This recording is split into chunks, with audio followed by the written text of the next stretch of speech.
The laughter started low, but soon it was loud enough to fill the whole room. Every look cut through my clothes like I was a walking joke, and every whispered comment cut deeper than the wine I was drinking.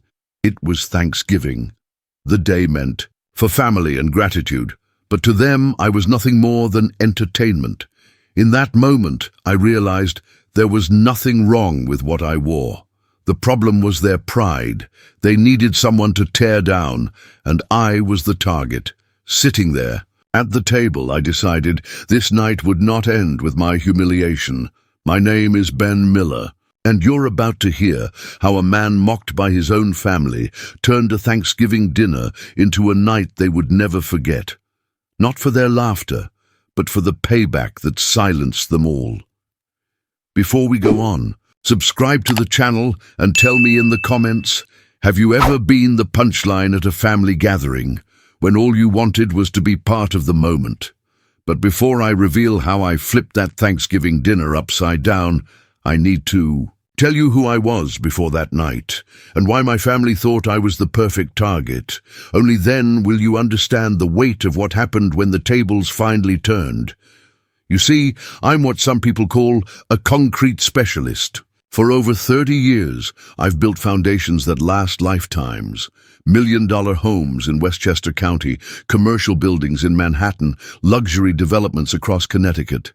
My hands know the feel of rebar and cement like a pianist. Knows ivory keys, but to my family, I was just the guy who never made it to college. My brother David, corporate lawyer, corner office overlooking Central Park, three-piece suits that cost more than most people's monthly rent.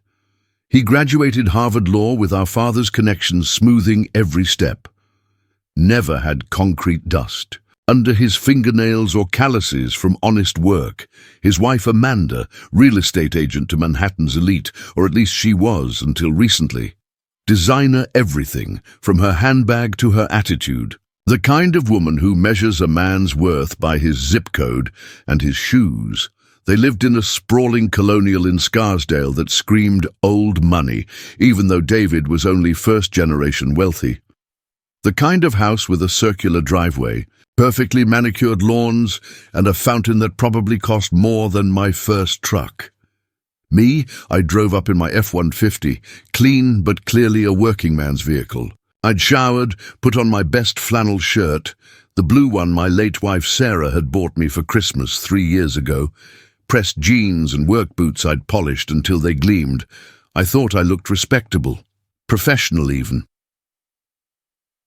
The moment I walked through their mahogany front door, I knew I was wrong. "Oh, Ben!" Amanda's voice carried that fake enthusiasm that barely masked disdain. "You made it, and you look so authentic. Authentic. Like I was wearing a costume instead of my best clothes." David emerged from what he called his study, really just a room lined with law books he'd probably never opened since law school.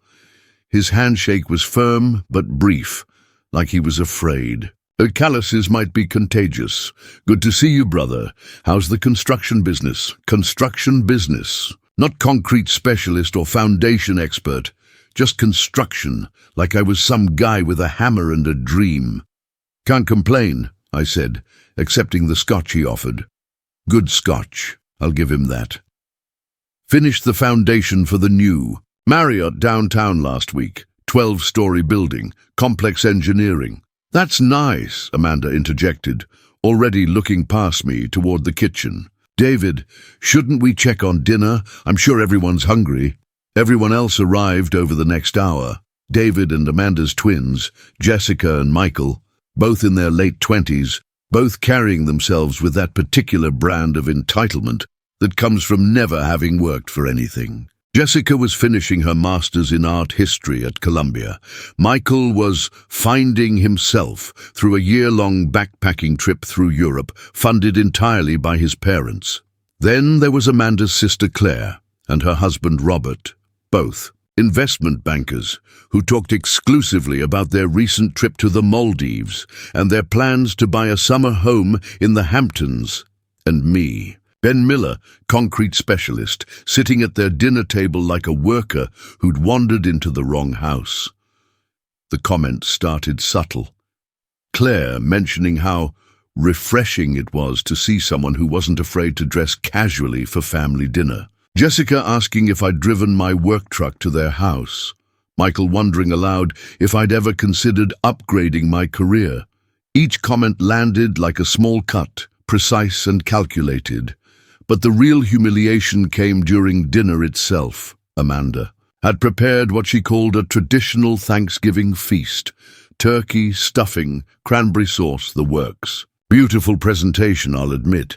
The dining room looked like something from a magazine, complete with crystal glasses and china that probably cost more than my monthly mortgage. "So Ben," Robert said, carving the turkey with surgical precision, "still laying concrete for a living?" "Foundation work mostly," I replied, keeping my voice steady. "Residential and commercial. Been doing it for 32 years. 32 years, Claire repeated, like I'd just confessed to 32 years in prison. My goodness, don't you ever think about retiring or maybe transitioning to something less physical? I set down my fork carefully. I enjoy what I do. There's satisfaction in building something that lasts, something that supports everything else. "Oh, I'm sure there is," Amanda said, her smile sharp as a blade. "It's just that at your age, Ben, most successful men have moved beyond manual labor. David was just saying the other day how impressed he is with clients who've built business empires, you know? The ones who've transitioned from doing the work to owning the work." The words hung in the air like smoke. The entire table had gone quiet, watching my reaction. "I do own the work," I said quietly. "Miller Foundation Works has 18 employees, and contracts worth millions." Of course, David said quickly, clearly uncomfortable with the direction this was heading. "We're proud of what you've built, Ben, really." But Jessica wasn't done.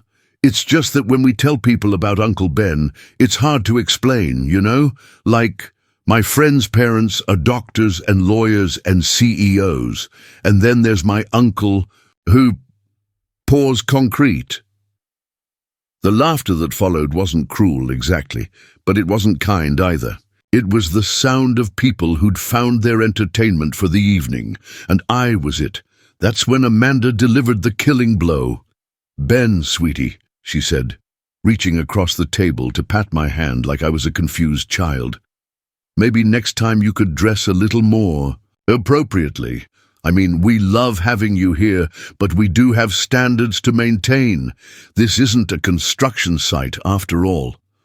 The silence that followed was deafening. Even David looked uncomfortable, though he didn't speak up. I looked around. The table at these people, my brother, my family, and felt something cold settle in my chest. Not anger exactly, something colder, more calculating. "You're absolutely right, Amanda," I said, my voice perfectly calm. "I should dress appropriately for the occasion." I stood up, finished my scotch in one swallow, and set the glass down gently. On their expensive table, "Thank you for dinner." It was educational. I walked out of that house with my head high, their confused murmurs following me into the November cold. But as I drove home in my F-150, one thought kept circling through my mind. They had no idea who they were dealing with. You see, what my family didn't know, what they'd never bothered to ask about, was exactly how successful Miller Foundation Works had become. They saw dirty work clothes and assumed failure. They saw calloused hands and thought poverty. They couldn't have been more wrong, and over the next few weeks I was going to prove just how wrong they were. The next morning, I sat in my home office, with a cup of black coffee and 32 years of business records spread across my desk. Not because I needed to review them, I knew every number by heart, but because I wanted to see the full picture of what my family had dismissed as manual labor. Miller Foundation Works wasn't just successful. It was a small empire they'd never bothered to notice. The numbers told a story that would have shocked them. $3.8 million in annual revenue, contracts with some of the biggest developers on the East Coast, and a reputation for quality that had builders calling me 6 months in advance just to get on my schedule. But more importantly, those 32 years of pouring concrete had taught me something my Harvard-educated brother never learned: how to read the foundation of things. Not just buildings, everything. Businesses, relationships, entire lives built on shaky ground. And my family's foundation was about to crumble. I picked up my phone and dialed a number I'd called 100 times before. Tommy Marchetti answered on the second ring. "Ben, how was your Thanksgiving, you old dog?" Tommy ran Marchetti Inspections, the most respected structural engineering firm in Westchester County. We'd worked together for 15 years, ever since I'd poured the foundation for his new office building. More importantly, Tommy owed me favors, big ones. "Interesting," I said. "Tommy, I need a favor.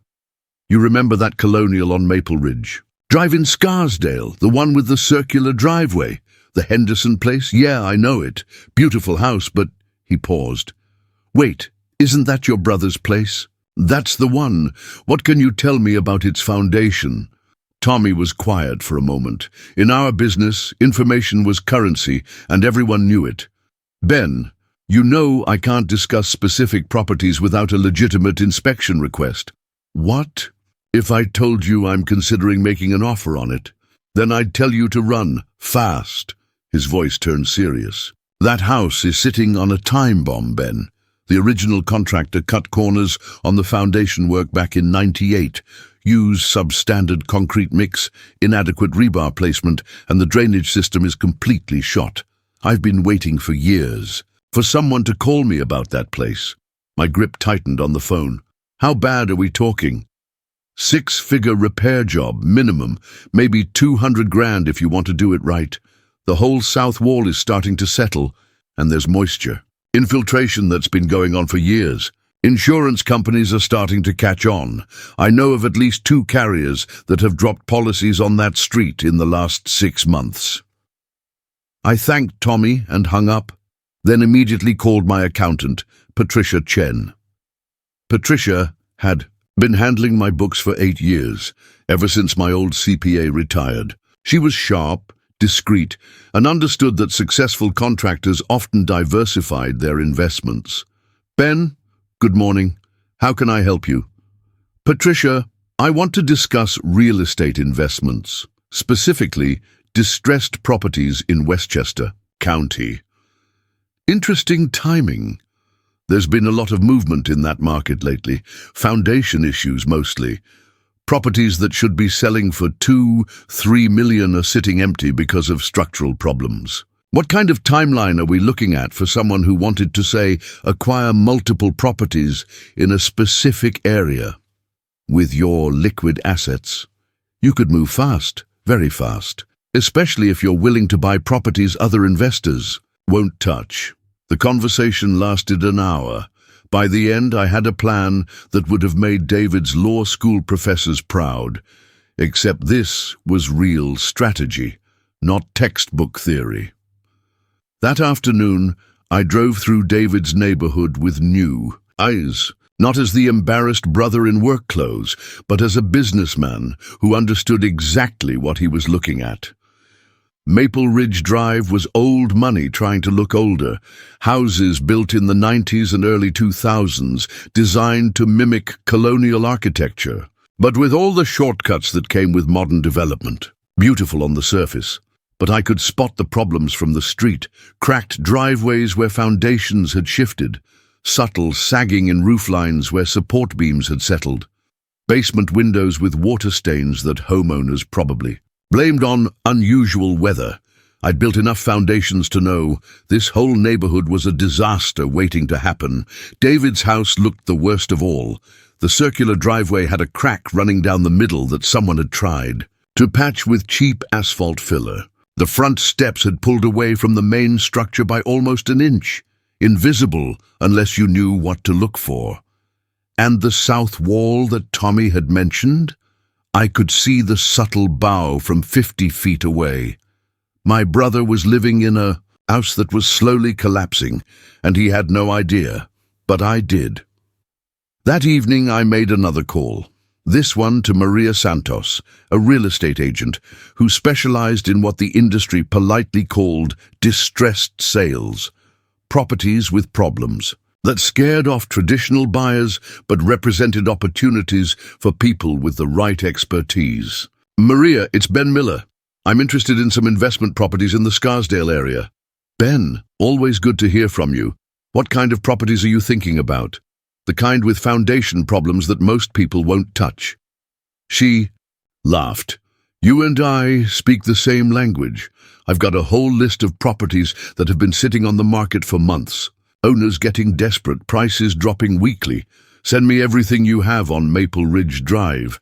Maple Ridge? Ben, those are expensive homes with expensive problems. We're talking million-dollar properties that need hundreds of thousands in foundation work. I'm aware.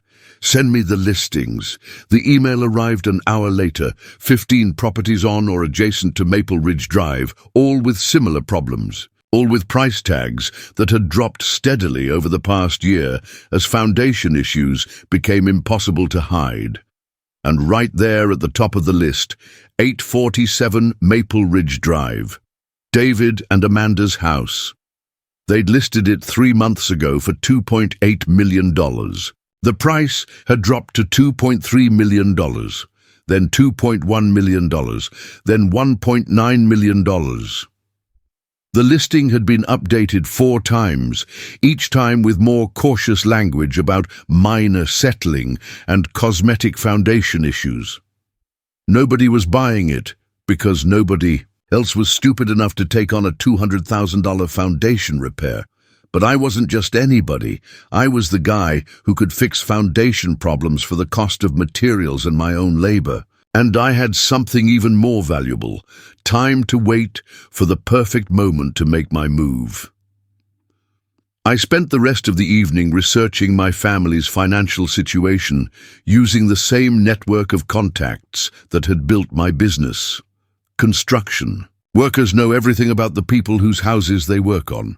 Bank officers remember names when loan applications get denied. Insurance agents talk when policies get cancelled. By midnight, I had a complete picture of David and Amanda's finances, and it was worse than I'd imagined. David's law firm was hemorrhaging money from a malpractice lawsuit involving a botched contract negotiation. 3 major clients had already jumped ship, and 2 more were considering it.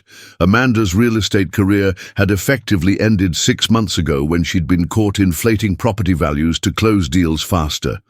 The real estate board hadn't suspended her license, but word traveled fast in small communities. They were living on credit cards and borrowing against their retirement accounts just to maintain their lifestyle. The house they couldn't sell was their only real asset, and it was worthless until someone fixed the foundation. Someone like me. I leaned back in my chair and looked out the window at the modest ranch house I'd bought 15 years ago. Nothing fancy, but built on bedrock with a foundation that would last centuries. The same kind of foundation I'd built my business on. Solid, honest, designed to last. My family thought they were better than me because they had bigger houses and fancier clothes.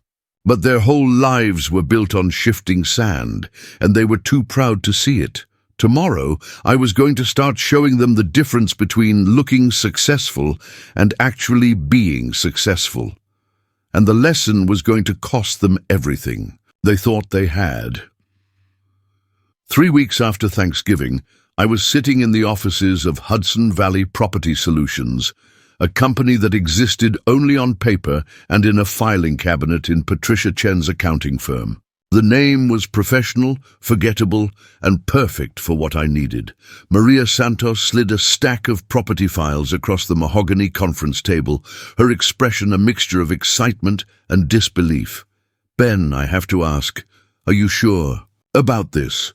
You're talking about acquiring 7 properties in the same neighborhood, all with significant structural issues. That's not investment strategy. That's... She paused, searching for the right word. That's what? I asked, sipping. Coffee from a paper cup. That's either brilliant or insane, and I can't figure out which. I opened the first file. 823 Maple Ridge Drive, listed at $1.7 million, down from an original asking price of $2.4 million. Foundation settling, moisture issues, basement flooding during heavy rains. The owners had moved to Florida 6 months ago and were desperate to sell. What's the lowest offer they've received? 1.2. They rejected it. Make an offer. For 1.1, cash, 30-day closing. Maria's pen stopped moving. Ben, that's almost $500,000 below asking. It's a fair offer for a house that needs $200,000 in foundation work that only I can do for cost. I pulled out a certified check that Patricia had prepared that morning.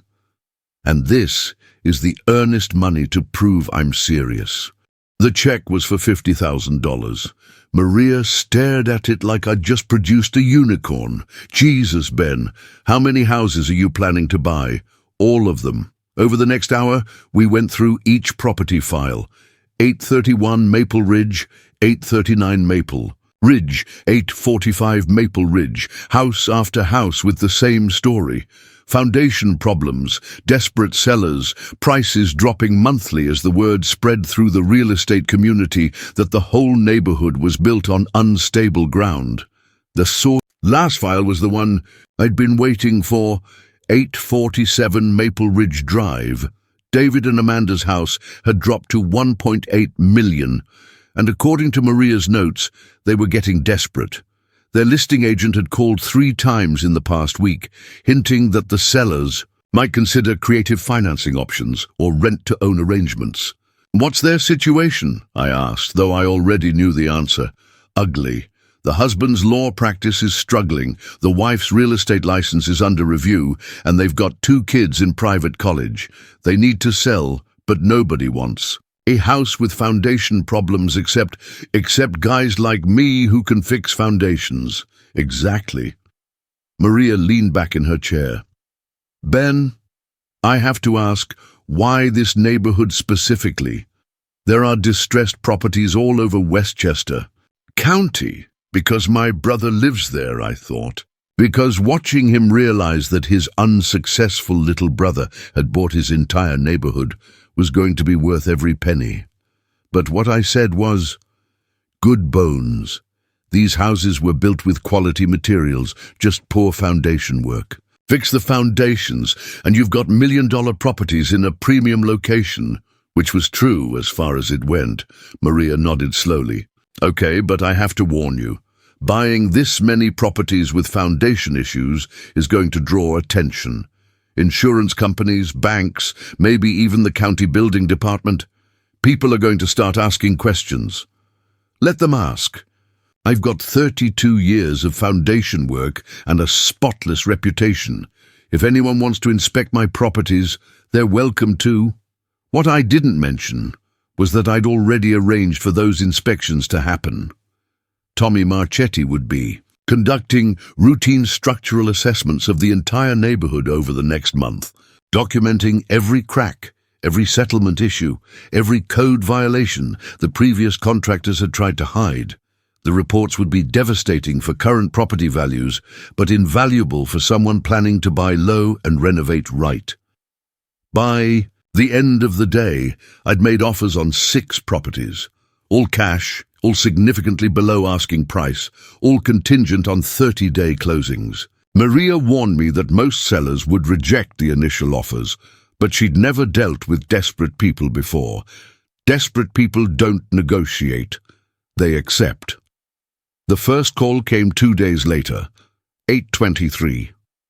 Maple Ridge had accepted my offer of $1.1 million. The second call came that afternoon, 831 Maple Ridge, for $1.3 million, almost $400,000 below their original asking price.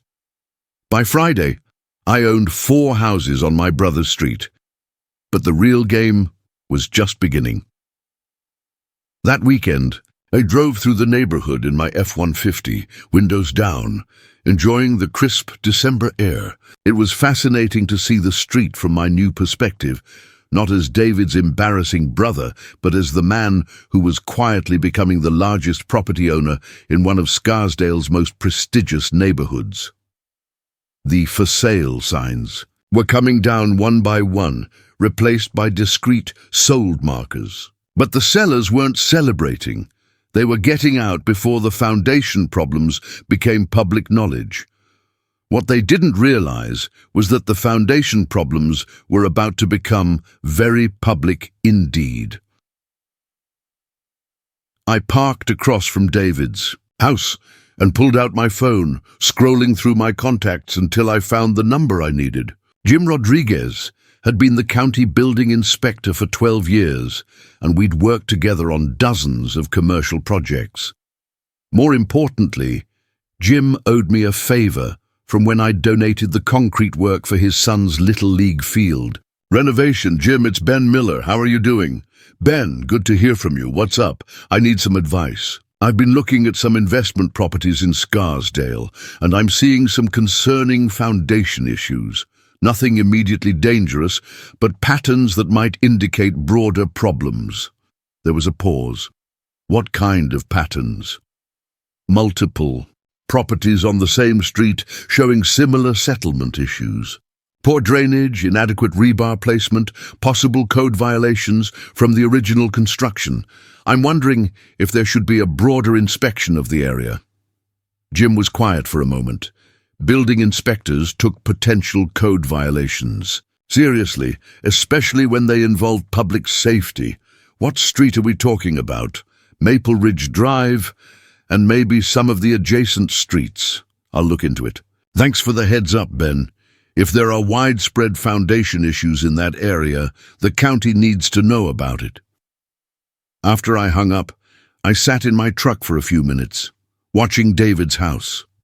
From the outside, it still looked impressive. Colonial architecture, perfectly manicured lawn, circular driveway with its carefully patched crack. But I could see what others couldn't.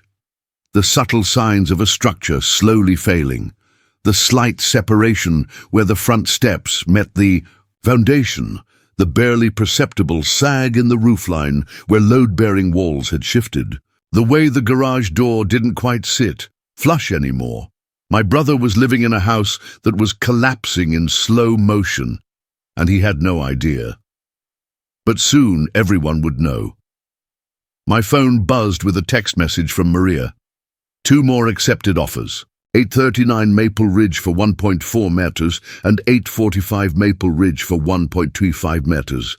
Ben, you now own 6 houses on the same street. People are starting to talk. I smiled and typed back, good, let them talk. Because the talking was about to get a lot more interesting. That evening, I called Patricia Chen to discuss the financial structure of my new real estate empire. 6 properties, purchased for a total of $7.8 million, all with foundation problems that would cost other people hundreds of thousands to fix, but would cost me only materials and time. Ben, Patricia said, her voice carrying the careful tone of an accountant who'd seen too many clients get overextended. I need to make sure you understand the carrying costs here. Property taxes, insurance, utilities for 6 empty houses. We're talking about significant monthly expenses. How significant? Roughly $40,000 a month, assuming you can get insurance. And that's the problem. Word is getting out about foundation issues in that neighborhood. Insurance companies are starting to red flag properties on Maple Ridge Drive, including my brother's house, especially your brother's house. I heard through the grapevine that Allstate dropped their policy last month. They're scrambling to find coverage. Perfect. A house they couldn't sell was about to become a house they couldn't insure. Patricia, I want you to set up property management, accounts for all 6 houses, professional cleaning services, regular maintenance, security systems. I want them to look perfect from the outside. Ben, that's going to cost. I don't care what it costs. These houses need to look successful while the neighborhood figures out that success and appearance aren't the same thing. Because that was the lesson my family was about to learn. You can dress up a crumbling foundation with all the designer clothes and fancy cars you want, but eventually everything built on shaky ground falls down. And when David and Amanda's world finally collapsed, I was going to be there to offer them exactly the kind of help they'd offered me at Thanksgiving dinner, the kind that came with conditions they were too proud to accept. Now, I would like to hear your opinion. What do you think of my strategy so far? Am I being too harsh, or is this exactly what my family deserves? Leave your opinion in the comments below. January brought the kind of bitter cold that makes even the strongest foundations shift, and Maple Ridge Drive was about to feel every degree of it. I was reviewing foundation repair schedules in my office when Patricia Chen called with news that would have worried me 6 months ago. Now, it just confirmed that my plan was working perfectly. Ben, I've been monitoring the insurance situation on Maple Ridge Drive like you asked. It's getting ugly. How ugly? 5 major carriers have pulled out of the neighborhood in the past month. The word is spreading through the insurance industry that there are widespread foundation issues. Your brother's house, well, let's just say they're having trouble finding anyone willing to write a policy. I leaned back in my chair, watching snow fall outside my office window.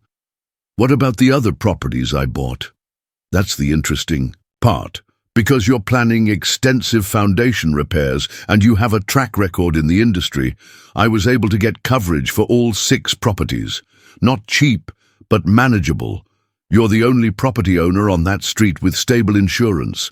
Right now, the irony was delicious. The successful concrete specialist had no trouble getting insurance for houses with foundation problems, while the Harvard-educated lawyer couldn't find anyone willing to bet on his stability. There's something else, Patricia continued. David's house just got hit with a county building inspection. Apparently someone filed a complaint about potential code violations. I tried to keep the satisfaction out of my voice. Really? What kind of violations? Foundation and drainage issues. The inspector found significant problems that need to be addressed before the house can pass any kind of structural review. They've got 90 days to make repairs or face potential condemnation proceedings. 90 days. Just enough time for David and Amanda to panic, scramble for solutions, and realize that their only option was the brother they'd humiliated 3 months ago. Patricia, I want you to prepare detailed repair estimates for all the foundation work needed on Maple Ridge Drive, professional documentation, cost breakdowns, timeline projections. Make it look official for your properties, for all the properties on the street, including my brother's house. That afternoon, I drove to Tommy Marchetti's office to review the inspection reports he'd been preparing. Tommy's building sat on a foundation I'd poured 8 years ago, solid, level, designed to last centuries, unlike the neighborhood we were about to discuss. Ben, I've got to hand it to you, Tommy said, spreading blueprints and inspection photos across his drafting table. You called this one perfectly. Maple Ridge Drive is a textbook example of how not to build foundations. The photos were damning. Crack patterns that showed systematic settling, water damage from inadequate drainage, rebar placement that violated county building codes. House after house with the same problems, all stemming from contractors who'd cut corners to maximize profits. What's the repair timeline looking like, I asked, for someone with your expertise? 6 months per house if you're doing it right, underpinning the existing foundation, installing proper drainage, replacing damaged structural elements. It's major work, but not impossible. Cost estimates? For a normal contractor, 200,000 to 300,000 per house. For you, doing the work yourself with your own crew? Tommy shrugged. 50,000 to 60,000 in materials and labor costs. I studied the report for David's house specifically. The foundation damage was worse than I'd expected. Not dangerous, yet but getting close. Without repairs, the house would be uninhabitable within 2 years. Tommy, if someone wanted to buy a house on this street, what would you recommend? Run away fast, unless... He looked at me with understanding. Unless you're the guy who can fix foundations for cost and you're willing to wait 3 years for property values to recover. How long before word gets out publicly? It's already getting out. I had 2 real estate agents call this week asking about foundation issues in that neighborhood. Insurance companies are talking to each other. Give it another month, and everyone in Westchester County will know that Maple Ridge Drive is built on bad foundations. Perfect timing. Just long enough for David and Amanda to realize their situation was hopeless, not long enough for them to find alternative solutions. That evening, I did something I hadn't done since Thanksgiving. I called my brother. David answered. On the 4th ring, his voice strained. "Ben, this is unexpected. Just calling to check in. How are things going?" There was a pause. In the background, I could hear Amanda's voice, sharp with stress. "Who is it? If it's the insurance company, tell them we're still waiting for the structural report." "Things are complicated," David admitted. "We're dealing with some house issues, nothing major, just bureaucratic headaches, insurance problems. How did you, yes, some concerns about foundation settling. You know how paranoid insurance companies can be?" I almost smiled. Foundation settling, like his house was just experiencing a minor case of indigestion instead of structural failure. That's tough. I've seen what insurance headaches can do to your families. Is there anything I can help with? Another pause, longer this time. "Actually, Ben, since you work in construction, maybe you could take a look at our foundation. Just an informal opinion, nothing official." The inspector flagged some minor issues, but we're getting conflicting estimates from contractors. I'd be happy to take a look. When works for you? How about this weekend? Saturday morning. I'll be there. After I hung up, I sat in my kitchen, with a cup of coffee and my tablet, scrolling through the real estate listings for Maple Ridge Drive. 3 more houses had come on the market in the past week, all with carefully worded descriptions that avoided mentioning foundation problems. Directly, charming colonial with character and potential. Translation, structural issues that need expensive fixes. Motivated seller, priced for quick sale. Translation, desperate to get out before everyone realizes the foundation is failing. Perfect for the right buyer with vision. Translation, only an idiot or an expert would touch this place, but the most interesting listing was David's house. It had been quietly removed from the market 2 weeks ago, which meant they'd finally accepted that no one was going to buy a house. With obvious foundation problems, they were trapped in a house they couldn't sell, couldn't insure, and couldn't afford to fix. And their only family member with foundation expertise was the man they'd mocked for never making it to college. My phone buzzed with a text from Maria Santos. "Ben, I'm getting calls from 3 more sellers on Maple Ridge Drive. Word is spreading fast about foundation issues. These people are panicking. How many more properties are you interested in?" I typed back, "All of them." Because by the time this was over, I wasn't just going to own most of Maple Ridge Drive. I was going to be the only person in Westchester County who could solve the foundation problems that were destroying property values.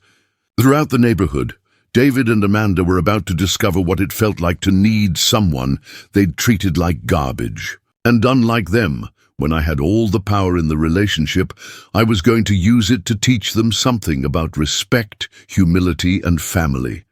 But first, they had to understand exactly how desperate their situation really was. Saturday morning was going to be very educational for everyone involved. Well, I don't know about you listening to me right now, but I'm loving how this is unfolding. I'm playing chess while my family is still playing checkers. What do you think will happen when I inspect David's house? Leave your predictions in the comments. Saturday morning arrived grey and cold, with the kind of January wind that finds every crack in a foundation and reminds you why proper construction matters. I pulled into David's circular driveway at exactly 9 a.m. My F-150 looking as out of place as ever among the luxury sedans parked on the street. But this time, I wasn't the embarrassed little brother in work clothes. I was the foundation expert they desperately needed, arriving with 32 years of experience and a toolbox full of instruments that would reveal exactly how bad their situation really was. David met me at the front door, and I could see the stress etched in lines around his eyes that hadn't been there at Thanksgiving. His expensive sweater couldn't hide the fact that he'd lost weight, and his famous confidence seemed to have developed cracks of its own. "Ben, thanks for coming. I really appreciate this." Amanda appeared behind him, her smile as forced as Christmas morning in a divorce lawyer's office. "Ben, so good to see you. Can I get you coffee, something to eat?" The sudden hospitality was almost comical. 3 months ago, I wasn't good enough to eat at their table. Now they were offering to serve me. "Coffee would be great," I said, setting down my equipment case. "Mind if I start with a visual inspection of the exterior foundation while it's brewing?" "Of course, whatever you need." I spent 20 minutes walking around their house with a mason's level and a digital moisture meter, documenting what I already knew but needed them to see. The foundation wasn't just settling, it was failing systematically, with damage patterns that would horrify any competent structural engineer. When I came back inside, David and Amanda were sitting at their kitchen table like students waiting. For test results, they knew they'd failed.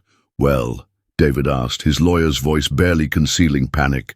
I set my tablet on the table, displaying photos I'd just taken alongside thermal imaging that showed moisture intrusion and structural stress. "Patterns. It's not good," I said simply. "The foundation is failing in multiple locations. This crack here," I pointed to a photo of their basement wall, "runs from the footer to the sill plate. This moisture damage indicates drainage failure that's been going on for years, and this thermal signature shows that your south wall is no longer properly supported." Amanda's face went pale. How bad is it? Without immediate intervention, catastrophic failure within 18 to 24 months. With proper repairs, it's fixable, but we're talking about major work. David leaned forward, his hands clasped so tightly his knuckles were white. "What kind of work? What kind of timeline?" "Complete foundation underpinning on the south and east walls, new drainage system, structural reinforcement of load-bearing elements. 6 months minimum, assuming no complications, and the cost." Amanda whispered. I pulled up the estimate Patricia had prepared, complete with line items and professional formatting. For a general contractor with a crew, you're looking at $250,000 to $300,000. The silence that followed was so complete I could hear their kitchen clock ticking. David stared at the numbers like they were a death sentence, which in many ways they were. 300,000, he repeated numbly. With the law firm's current situation and Amanda's career transition. That was a polite way of saying she'd been blacklisted by every respectable real estate agency in Westchester County. "There might be other options," I said carefully. "What kind of options?" Amanda asked, desperation bleeding through her composure. "Well, I could do the work myself, use my own crew, source materials at cost, handle the project management personally. That would bring the price down significantly." "How significantly?" David asked. 75,000. "Maybe 80 if we hit complications." Hope flickered in Amanda's eyes like a candle in a storm. "Ben, that would save our lives, literally." "There's just one problem," I continued. "My schedule is completely booked for the next 8 months. I'm in the middle of renovating 6 properties I just purchased, all with similar foundation issues. I couldn't start work here until late fall at the earliest." The hope died as quickly as it had appeared. David's face went grey. 8 months? We can't wait 8 months. The county inspector said we have 90 days to begin repairs or face condemnation proceedings. "I understand the time pressure," I said sympathetically. "Unfortunately, foundation work can't be rushed." It requires precision, proper curing time, careful attention to detail. What I didn't mention was that the 6 properties keeping me so busy were all on their street, and the reason I was the only contractor available for foundation work in the area was because I'd systematically acquired every house with similar problems. Amanda stood up abruptly, pacing to the window that overlooked their backyard. This is insane. 3 months ago, this house was worth almost $3 million. Now we can't sell it, can't insure it, and can't afford to fix it. Amanda, David warned, but she was past caring about appearances. No, David, I'm tired of pretending everything is fine. Our house is falling down, your law practice is hemorrhaging clients, my real estate license is under review, and we're about to lose everything we've worked for. She turned to face me, and I saw something I'd never seen in Amanda before. Complete vulnerability. Ben, I know we haven't always... I know things have been complicated between us, but you're family, and right now, you're the only person who can help us. The irony was almost too perfect. The woman who'd told me to dress appropriately was now begging me for help while standing in a house that was literally crumbling around her. I want to help, I said, and I meant it. Let me make some calls, see if I can adjust my schedule. Maybe there's a way to prioritize your project. Really? David asked, and for a moment he looked like the little brother I remembered from childhood, the one who used to follow me around the neighborhood asking if he could help with my paper route. Really? Family is family, right? I spent another hour, documenting their foundation problems in detail, taking measurements and photos that would be essential for the repair work ahead. But more importantly, I was gathering evidence of just how desperate their situation had become. As I packed up my equipment, David walked me to my truck. Ben, I owe you an apology for Thanksgiving, for the way we've treated you over the years. I've been thinking about it a lot lately, and I realize we've been unfair.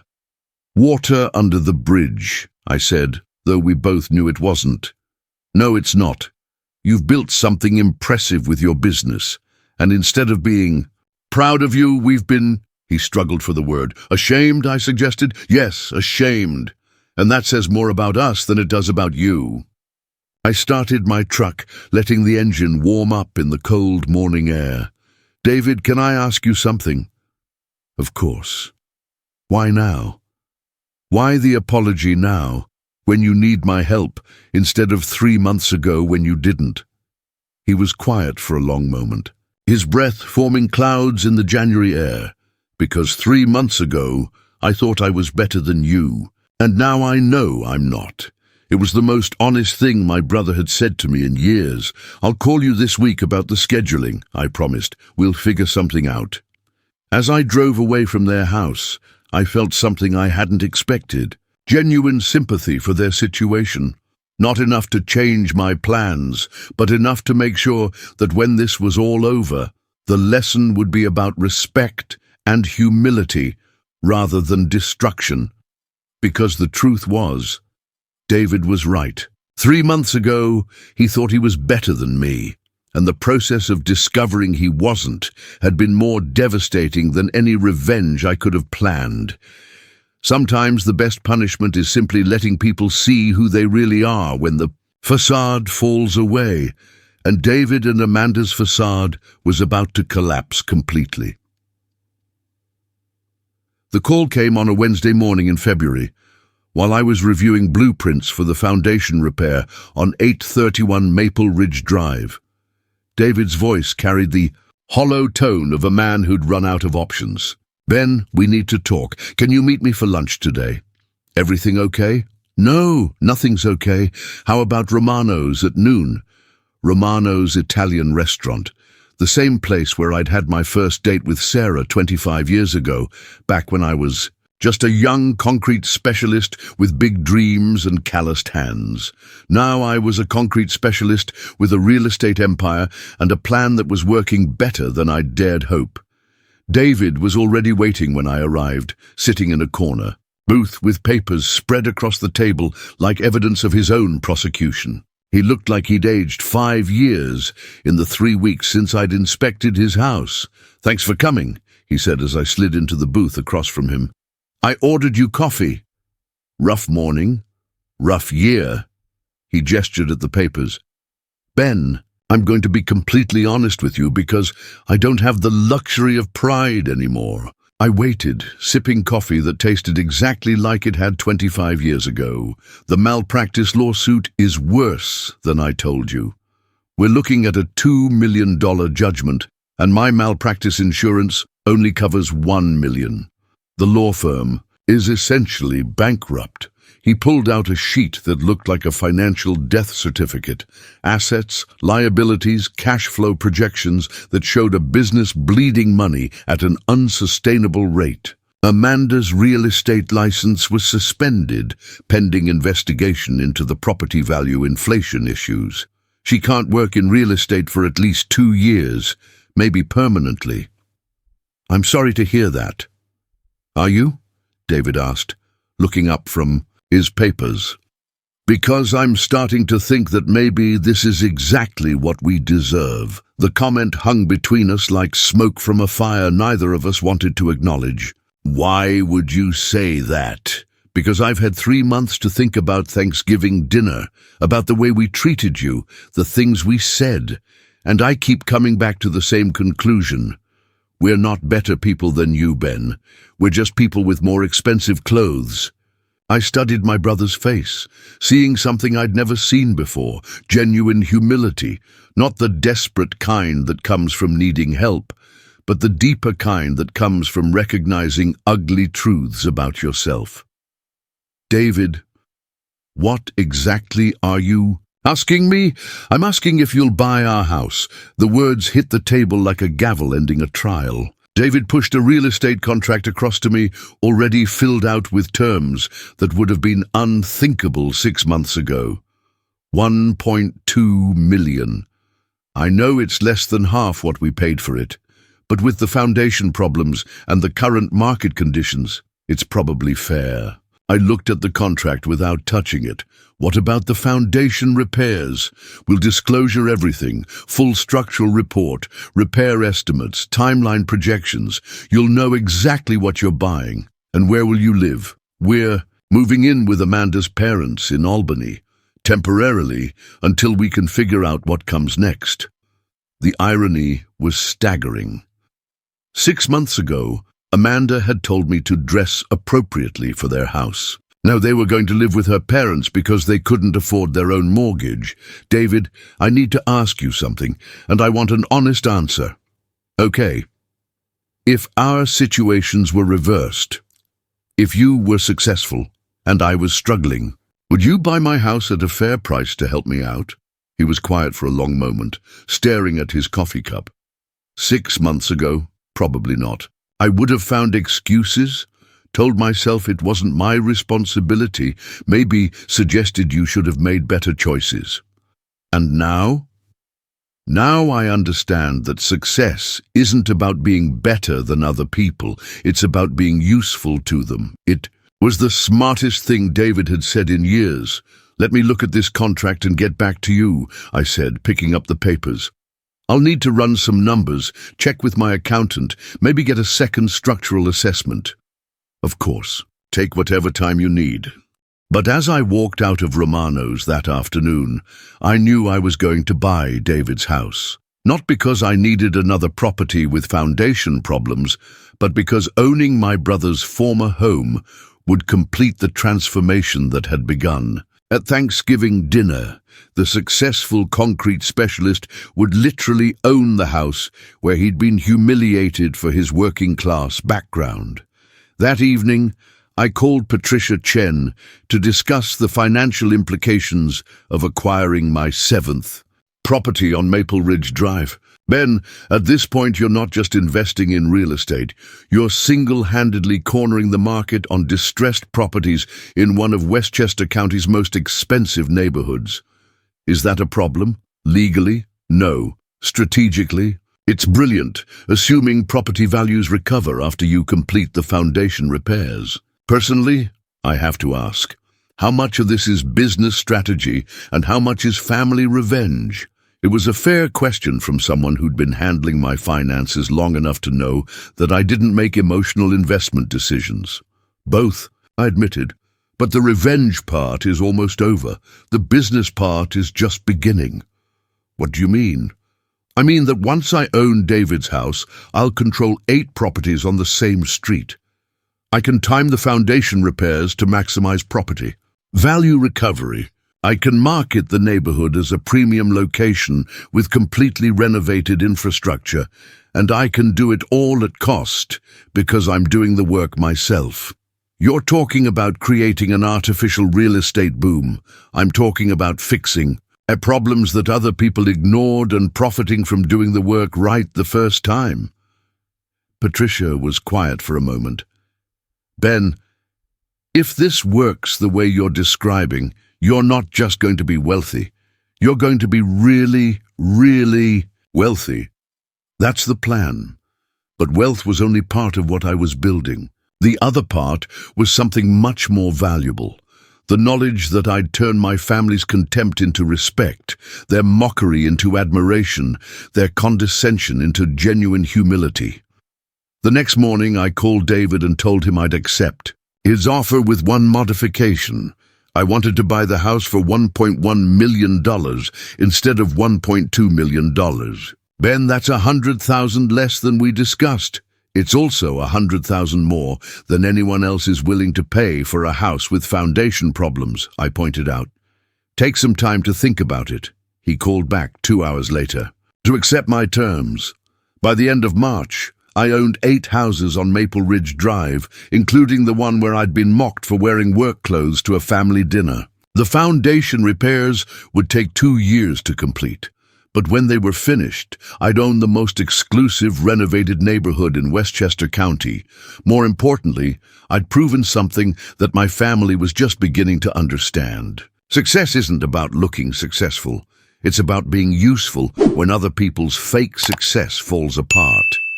If you haven't subscribed to the channel yet, this is the perfect moment.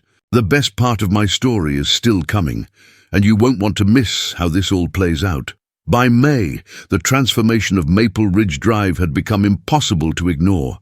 8 houses on the same street, all with construction crews working, methodically to rebuild foundations that had been failing for years. The sound of concrete mixers and construction equipment had replaced the quiet suburban peace that wealthy residents expected from their expensive neighborhood. And at the center of it all was my F-150, parked in a different driveway each day, as I supervised repairs that were teaching the entire county what quality foundation work actually looked like. The other residents, the ones whose houses I hadn't bought, were starting to ask uncomfortable questions. Mrs. Patterson, from 851 Maple Ridge, knocked on my trailer door on a Tuesday morning while I was reviewing concrete delivery schedules for David's former house. She was a widow in her 70s who'd lived on the street for 20 years and had the kind of sharp eyes that missed nothing. "Mr. Miller, I'm sorry to bother you, but I wondered if I could ask you about these foundation repairs." "Of course, Mrs. Patterson. What can I help you with?" "Well, I'm seeing the work you're doing on these houses, and I'm wondering, should I be concerned about my own foundation?" It was the question I'd been waiting for. Mrs. Patterson's house was one of the few on the street I didn't own, but the thermal imaging Tommy Marchetti had done showed foundation problems similar to the others. "Would you like me to take a look? No charge, just a neighbor helping a neighbor." Her foundation inspection took 30 minutes and revealed exactly what I'd expected: systematic settling, moisture intrusion, and structural stress that would require significant repairs within the next few years. "How significant?" she asked, standing in her basement while I showed her photos of the damage. $150,000, maybe more. "Your house was built by the same contractor who did most of this neighborhood. Same corners cut, same problems developing." Mrs. Patterson sat down heavily on her basement steps. I'm 74 years old, Mr. Miller. I can't afford that kind of repair, and I can't afford to move. What if you didn't have to do either? I don't understand. What if someone bought your house for fair market value, completed the foundation, repairs, and then offered to rent it back to you at a price you could afford? Her eyes sharpened with interest. Are you offering to do that?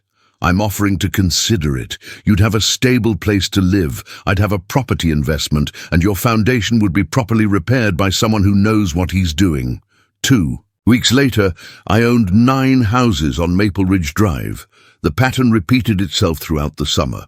Mr. and Mrs. Chen at 843 Maple Ridge, both retired teachers on fixed incomes, facing foundation problems they couldn't afford to fix. The Morrison family at 849 Maple Ridge, dealing with moisture issues in their basement that were getting worse every year. By August, I owned 11 of the 15 houses on Maple Ridge Drive, and my foundation repair crews were working on all of them simultaneously. The street looked like a construction zone, but it was a construction zone with a purpose, complete infrastructure renovation that would make these properties some of the most valuable in Westchester County. But the real satisfaction came from watching how people's attitudes toward me changed as my ownership of the neighborhood became public knowledge. The Westchester County Journal ran a feature story in September titled "Local Contractor Transforms Distressed Neighborhood."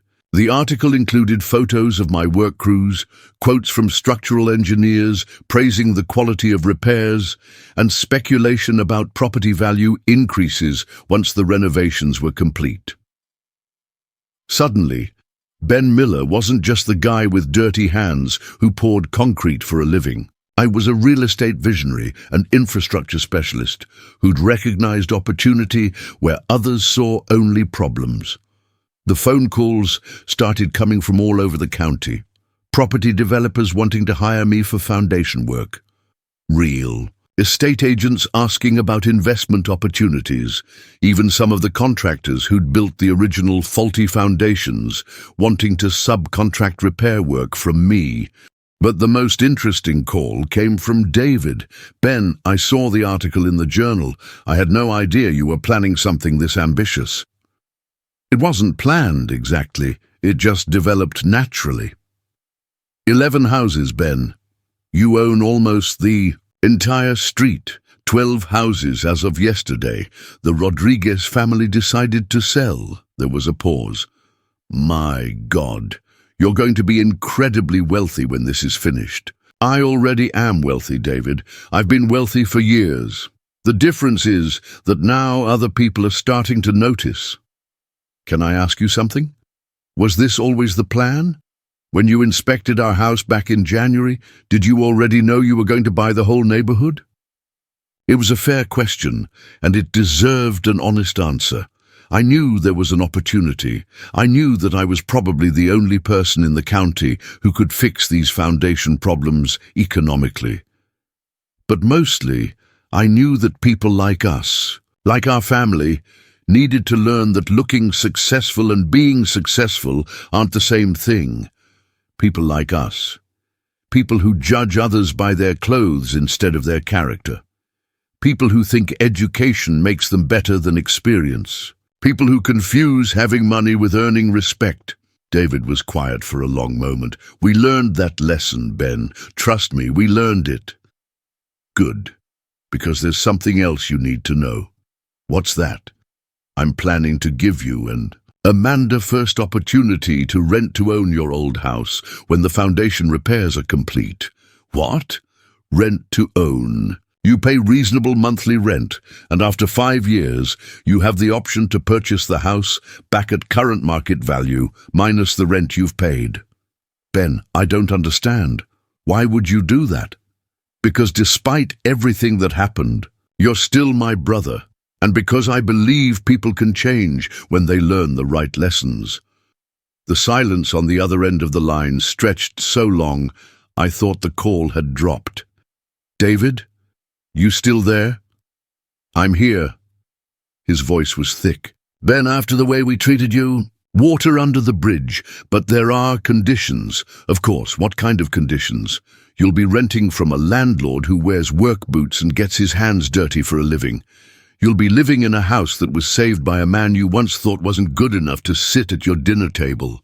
And if you ever feel the urge to mock someone for their job, or their clothes, or their background, you'll remember that the person you mocked might be the person who saves you when your perfect life falls apart. Ben, that's not a punishment. David, that's just the truth, because the truth was what this had always been about. Not revenge, but revelation. Not destruction, but education. My family had needed to learn that success comes from being useful, not from looking impressive. That respect is earned through character, not inherited through education. That the man in work boots might understand the foundation of things better than the man in the three-piece suit. And sometimes the best way to teach those lessons is to let people discover them for themselves when everything they thought they knew about success turns out to be built on shifting sand. December brought the first snow to Maple Ridge Drive, and with it the completion of foundation repairs on 6 of my 12 properties. The street that had been a construction zone for 8 months was starting to look like something from an architectural magazine. If architectural magazines featured neighborhoods where every foundation was built to last centuries, I was standing in the kitchen of David's former house, now officially 847 Maple Ridge Drive, on my property management spreadsheet, reviewing final inspection reports when my phone rang. The caller ID showed Amanda's number, which surprised me. I hadn't spoken to her directly since the day they'd moved out. Ben, it's Amanda. I hope I'm not bothering you. Not at all. How are you and David settling in Albany? That's actually why I'm calling. We've been talking and, well, we wanted to discuss the rental arrangement you mentioned to David. I sat down my clipboard and walked to the bay window that overlooked the front yard I'd just had professionally landscaped. I'm listening. Ben, I need to say something first, about Thanksgiving, about the way I treated you, about everything. Her voice carried a weight I'd never heard before. I was wrong, completely wrong, and not just because of what happened afterward, but because I was judging you for all the wrong reasons. Amanda, no, please let me finish. I've had 9 months to think about this, living in my parents' guest room, watching David struggle to rebuild his career, seeing what real humility looks like. And I realized that I spent years looking down on the one person in our family who actually built something lasting. Through the window, I could see Mrs. Patterson walking her small dog past the house, the same route she'd taken every evening for the 3 months since I'd become her landlord. She waved when she saw me in the window, the kind of genuine friendliness that comes from knowing someone has your back. I appreciate you saying that, Amanda. The thing is, I don't just want to rent our old house back because we need a place to live. I want to do it because I want to be the kind of person who deserves to live in a house that someone like you saved. It was the most honest thing Amanda had ever said to me. Tell me about your situation in Albany. David's working for a small firm that handles real estate closings and contract disputes. It's good, honest work, but the pay is about 1/3 of what he was making before. I'm substitute teaching while I figure out what I want to do next, now that real estate is off the table. And you think you can afford rent on a house in Scarsdale? That's the thing, Ben. We can't afford market rate rent. David calculated that. We could manage maybe $3,000 a month, which we know isn't realistic for a property like that. $3,000 a month would barely cover my property taxes and insurance, let alone provide any return on investment. But that wasn't really the point anymore. Amanda, what if I told you that $3,000 a month would be fine? I'd ask what? The catch is no catch, just a different kind of rental arrangement. Different how? I pulled up the proposal Patricia Chen and I had been developing for the past month. Not just for David and Amanda, but for a new kind of property management model that prioritized community building over maximum profit. What if you and David became property managers for the entire street? Coordinating maintenance, organizing, neighborhood events, managing rental applications for the other houses. You'd live in 847 Maple Ridge, rent-free, in exchange for managing the other 11 properties. The silence on the other end lasted so long, I checked to make sure the call hadn't dropped. Ben, are you offering us jobs? I'm offering you a chance to be useful, to build something meaningful instead of just making money, to be part of a community instead of just living in one. But we don't know anything about property management. You'll learn. David understands contracts and legal issues. You understand people and presentation. And you'll both be working for someone who actually cares about doing things right instead of just doing them profitably. What about the rent-to-own option you mentioned to David? Still available. But now it would be based on sweat equity instead of just monthly payments. Work as property managers for 5 years, prove you can contribute to the community instead of just consuming from it, and the house is yours. Amanda was crying now. I could hear it in her voice. Why? She asked. After everything we did, everything. We said, why would you give us this chance? Because 9 months ago, you were people who thought success meant looking down on others. Now you're people who understand that success means lifting others up. That's growth worth investing in. Ben, I don't know what to say. Say you'll think about it. Talk to David. If you're interested, come look at the house next weekend. See what we've built here. After I hung up, I walked through the house that had once been the scene of my humiliation. The foundation that had been failing was now solid, enough to support the weight of generations. The basement that had been damp and cracking was now dry and level. The structure that had been slowly collapsing was now built to last. But more than that, the house felt different, not because of the physical repairs, but because of what it represented.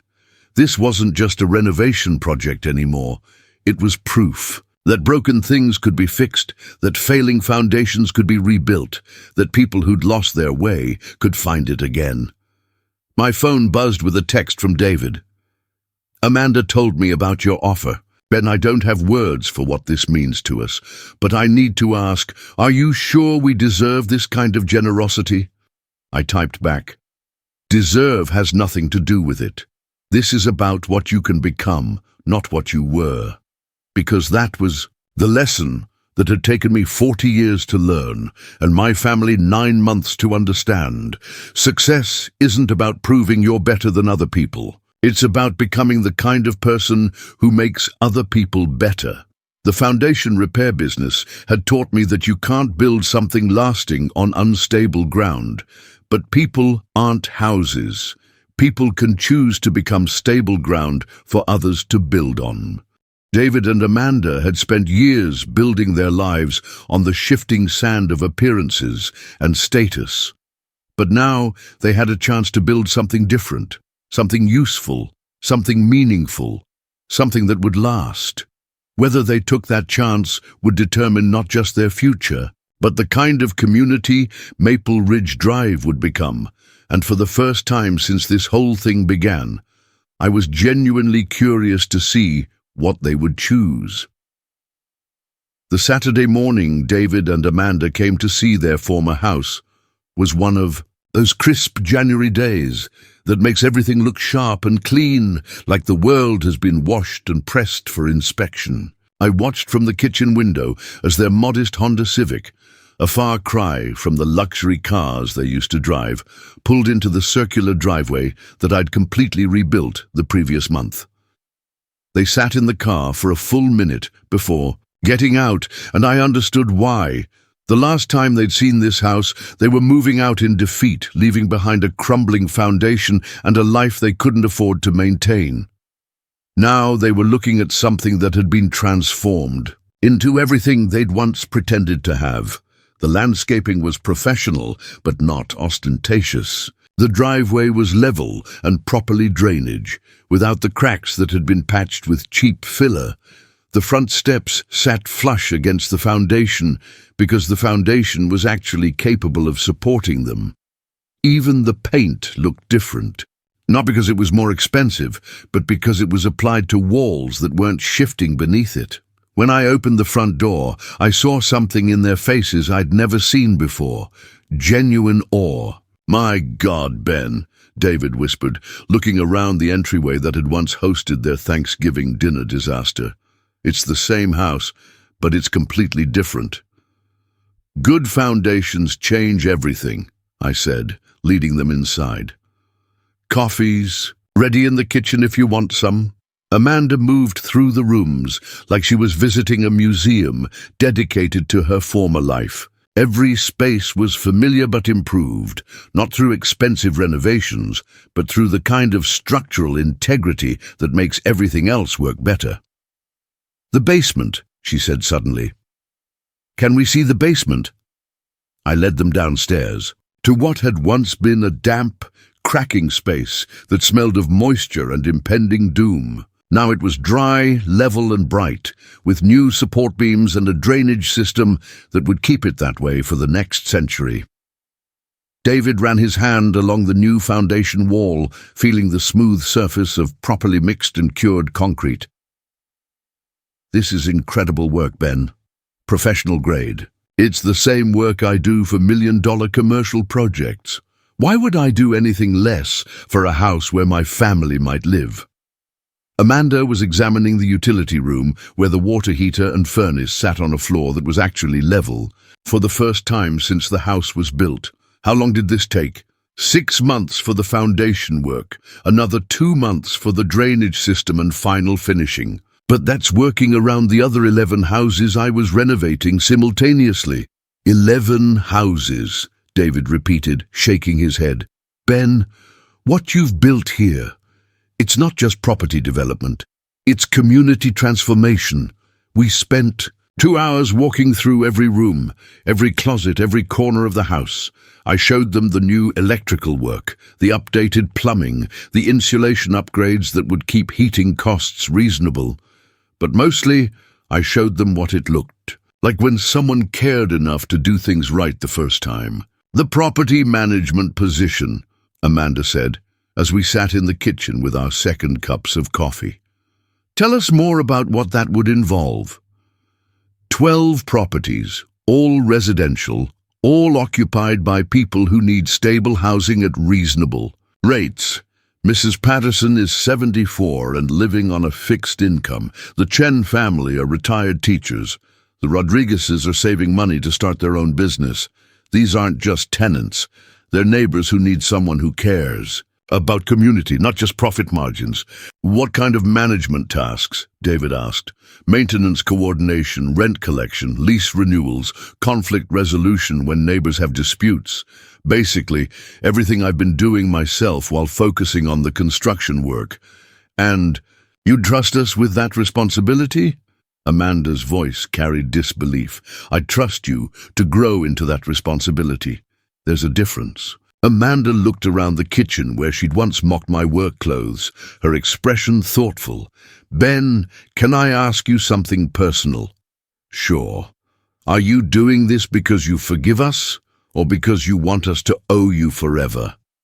It was a sharp question, the kind that cuts through politeness to get at real motivations, the kind of question the old Amanda would never have asked because she wouldn't have cared about the answer.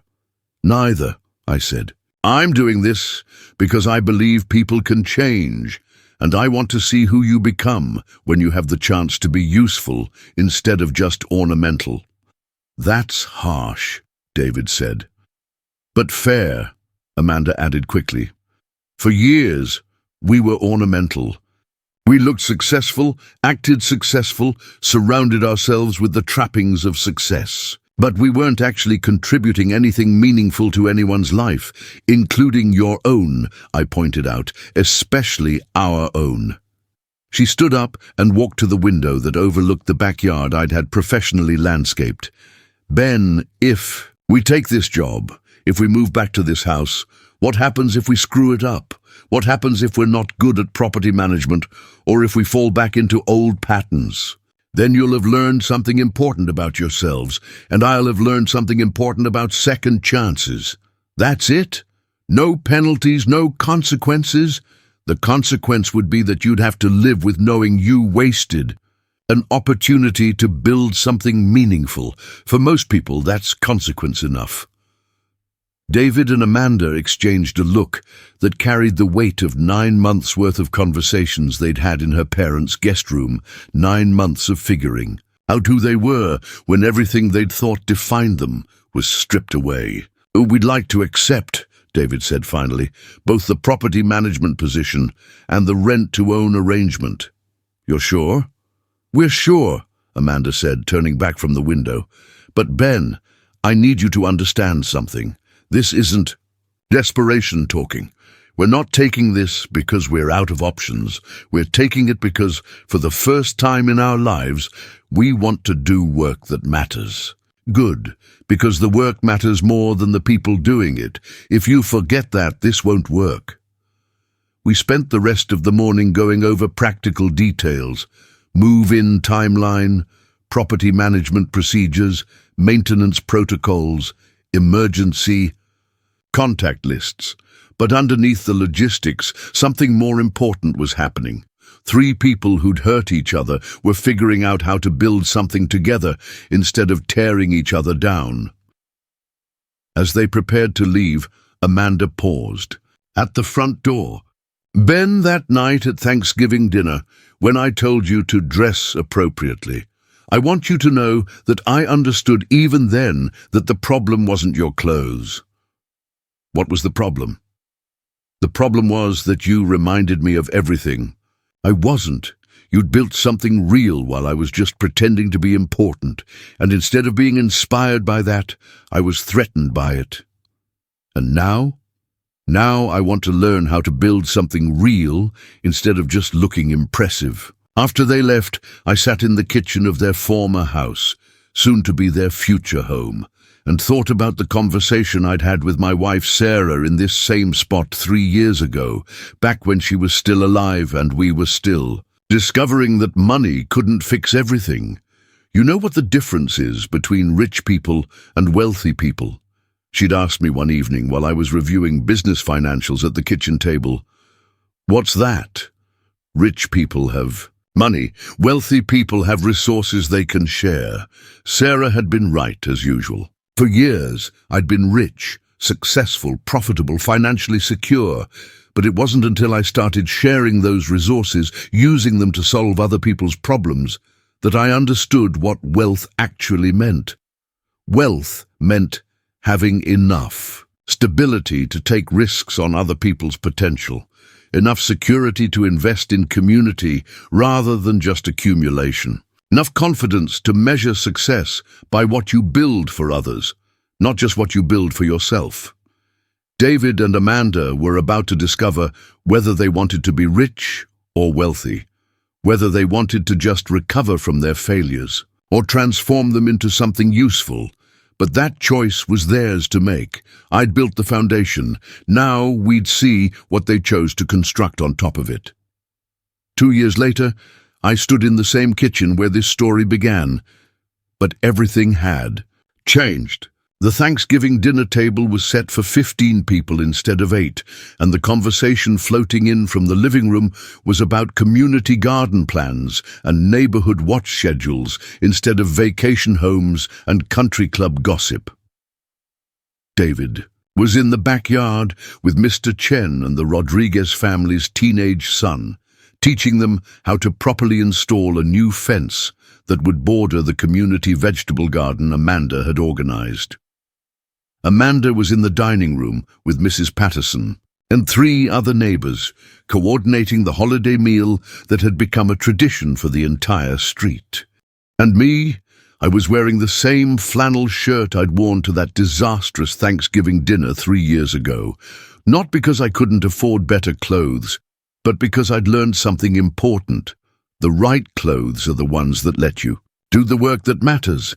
"Uncle Ben," Jessica's voice called from the living room, "can you settle an argument for us?" I walked into the room where David and Amanda's twins were debating something with Michael, who'd finally finished his European adventure and was now working as a social worker in Albany. All three of them had inherited their parents' intelligence, but they'd learned something their parents had taken years to discover. Being smart and being wise aren't the same thing. What's the argument about?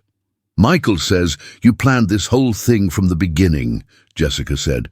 "The foundation repairs, the property acquisitions, getting mom and dad back into their house. He thinks you're some kind of strategic mastermind." "And what do you think?" "I think you were just a guy who got tired of being treated badly and decided to do something about it. They were both right, and they were both wrong." "The truth is somewhere in between," I said, settling into the chair that had once been David's favorite spot. "I didn't plan to buy 12 houses or become a property developer or turn your parents into community organizers, but I did plan to teach them something important." "What kind of something?" Michael asked. "That success isn't about what you have. It's about what you do with what you have." Through the window, I could see the street that had become my life's work. 12 houses with foundations built to last centuries, occupied by families who understood that community was something you built together, not something you bought individually.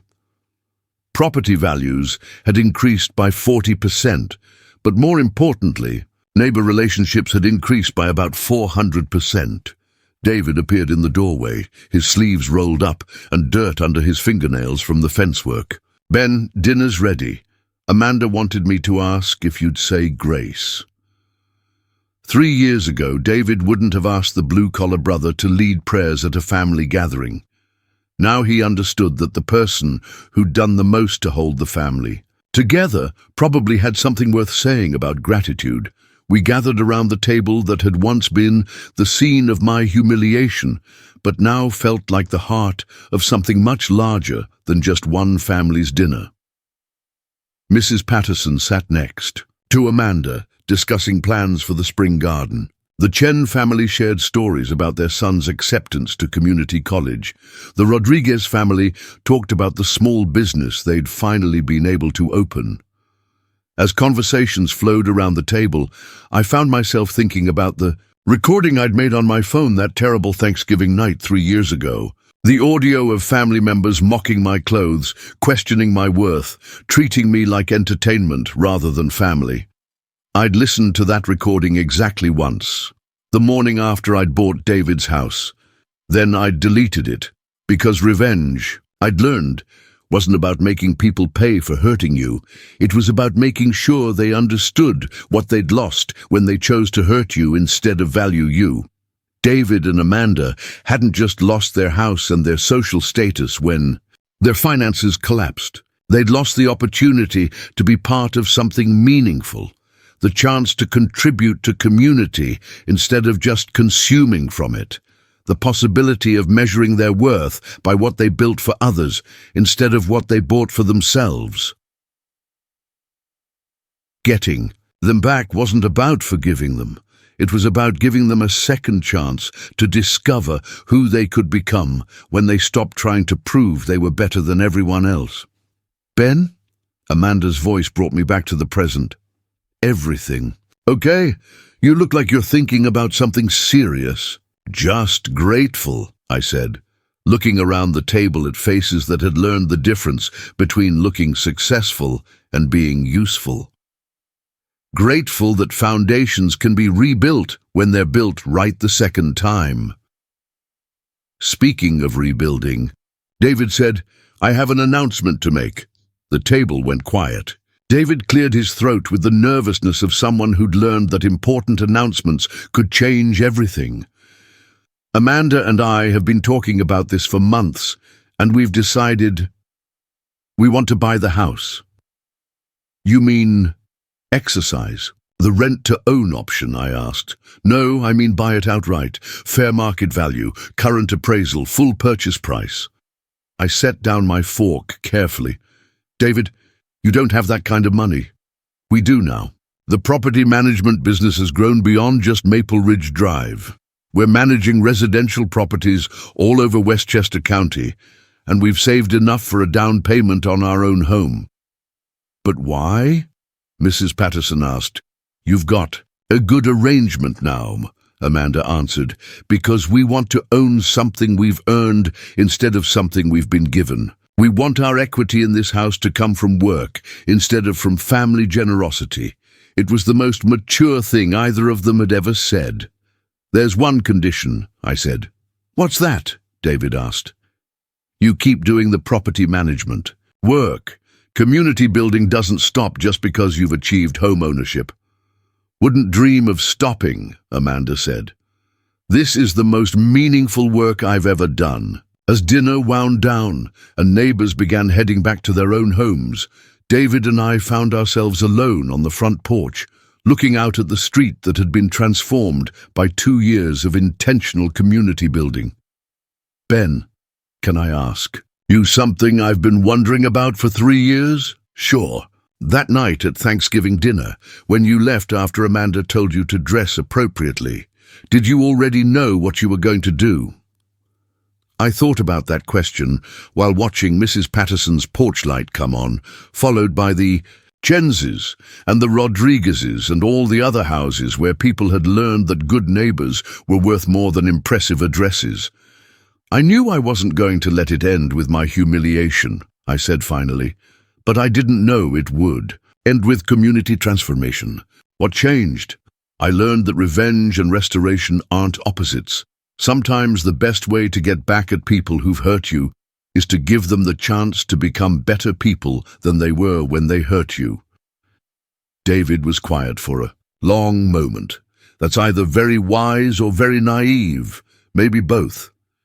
As we sat in comfortable silence, I thought about the man I'd been 3 years ago, successful, financially secure, but fundamentally alone, building foundations for other people's dreams while my own family treated me like hired help.